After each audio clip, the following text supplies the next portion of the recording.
Welcome to TDS studios. N friends எல்லாம் சூப்பராக இருப்பீங்கன்னு நினைக்கிறேன். இன்றைக்கி மாணவர்கள் பற்றி ஒரு சின்ன செய்திங்க. அதாவது 2 பெண்கள் பேசிகிட்டு இருக்காங்க. ஒரு பெண் கேட்குறாங்க, என்னுடைய குழந்தைக்கு நான் டியூஷன் வைக்கலான்னு இருக்கேன். அவள் இப்போ +1 படிக்கிறா, அடுத்த வருஷம் +2 போகணும் அப்படிங்கிற மாதிரி சொல்கிறாங்க. அந்த இன்னொரு பெண்மணி சொல்கிறாங்க, கண்டிப்பாக வைக்கணுமா டியூஷன், நல்லா யோசிச்சு பாருங்க.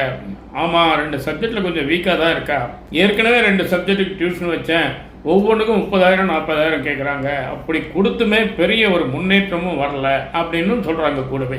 அதனால தான் நான் சொல்கிறேன், முதல்ல எல்லாம் டியூஷன் சென்டர் அப்படிங்கிறது எப்படி இருந்ததுன்னா, ஒரு டீச்சர் தன்னால் இயன்ற அளவுக்கு ஒரு 3 அல்லது 4 குழந்தைகளுக்கு மேலே டியூஷனுக்கே எடுக்க மாட்டாங்க. ஆனால் இன்றைக்கி எப்படி ஒரு ஸ்கூல் நடக்குதோ அது மாதிரி ஒரு டியூஷன் சென்டர்லையும் 30, 40, 50ன்னு குழந்தைகள் ஏகப்பட்ட பேர் வராங்க. மறுபடியும் ஒரு ஸ்கூல் மாதிரி தான் இருக்குது. அப்போது காலையில் 10 மணிலேருந்து 4 மணி வரைக்கும் ஒரு முழு நேரம் பள்ளிக்கூடத்தில் நடத்த முடியாத ஒரு விஷயத்தை ஒரு 2 மணி நேரம் 1.5 மணி நேரத்தில் 40 குழந்தைகளுக்கும் எப்படி ஒரு டீச்சரால் சொல்லித்தர முடியும்? கொஞ்சம் நம்ம சிந்திக்க வேண்டாமா?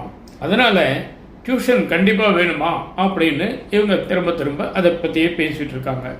அப்போ கடைசியாக என்ன முடிவுக்கு வராங்க அப்படின்னா, நீங்கள் உங்கள் குழந்தையோட உட்காந்து முதல்ல பேசுங்க. என்ன சப்ஜெக்ட் உனக்கு கஷ்டம், ஏன் கஷ்டம், உனக்கு என்ன பிரச்சனை இதில் அப்படின்னு மனம் விட்டு பேசுங்க. அந்த குழந்தையும் தைரியமாக தன்னுடைய பிரச்சனைகளை உங்ககிட்ட சொல்கிற அளவுக்கு நீங்கள் ஒரு உத்தரவாதமும் கொடுக்கணும். எதையாவது சொன்னால் அப்பா அம்மா அடிப்பாங்களா திட்டுவாங்களாங்கிற பயம் குழந்தைகளுக்கு வரக்கூடாது.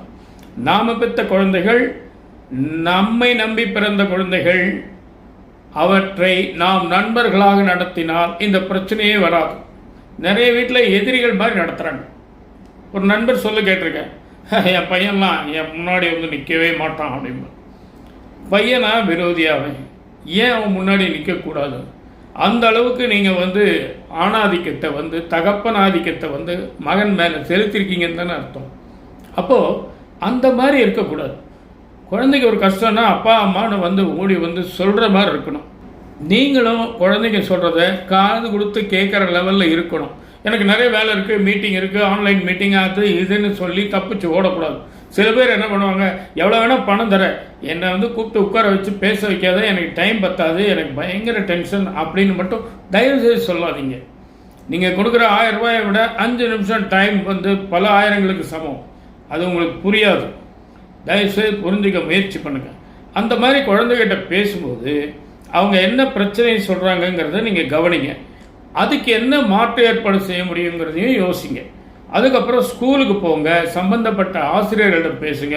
இந்த குழந்தை ஏன் இப்படி இருக்குது, ஏன் இந்த மாதிரி இருக்குது, நல்ல அறிவாளி குழந்தை, இப்போ கொஞ்ச நாளாக இப்படி இருக்குது அப்படின்னா அங்கே ஏதாவது பிரச்சனை இருக்கா எப்படிங்கிற விஷயங்கள் பூரா நமக்கு தெரியும்.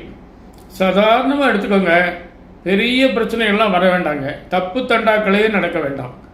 பெரும்பாலான பள்ளிக்கூடங்களில் கழிப்பறைகள் சுத்தமாக இல்லாத காரணத்தால் நிறைய பெண் குழந்தைகள் காலையில் வீட்டில் யூஸ் பண்ணதோட சாயந்தரம் மறுபடியும் வீட்டுக்கு தான் அந்த ரெஸ்ட் ரூமை யூஸ் பண்ணுறாங்க, டாய்லெட்டை யூஸ் பண்ணுறாங்களே ஒழிய பெரும்பாலான பள்ளிகளில் பெண் குழந்தைகள் பாத்ரூம் பக்கம் ஒதுங்கிறதே இல்லை. இந்த விஷயத்தை சில பெண் குழந்தைகள் பெருமையாக கூட நினைக்கலாம்.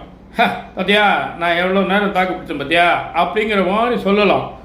ஆனால் அதனால் எவ்வளோ உடம்பு கெடுதல் அப்படிங்கிறதையும் நீங்கள் கொஞ்சம் புரிஞ்சுக்கணும், குழந்தைங்களுக்கு சொல்லிக் கொடுக்கணும். அதனால் எல்லா பிரச்சனைகளையும் தீர ஆராய்ஞ்சு விவாதித்து எத்தனை நம்ம சரி பண்ண முடியுமோ அத்தனையை சரி பண்ணி கொடுத்தோன்னு சொன்னால் தன்னால் குழந்தைங்க படிக்க ஆரம்பிச்சிடும்.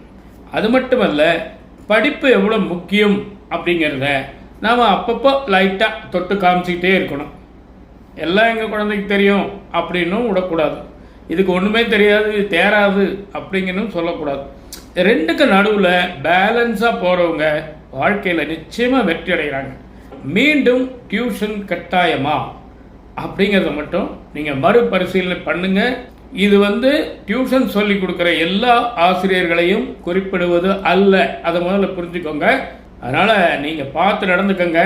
உங்கள் குழந்தை உங்கள் எதிர்காலம், சரிங்களா?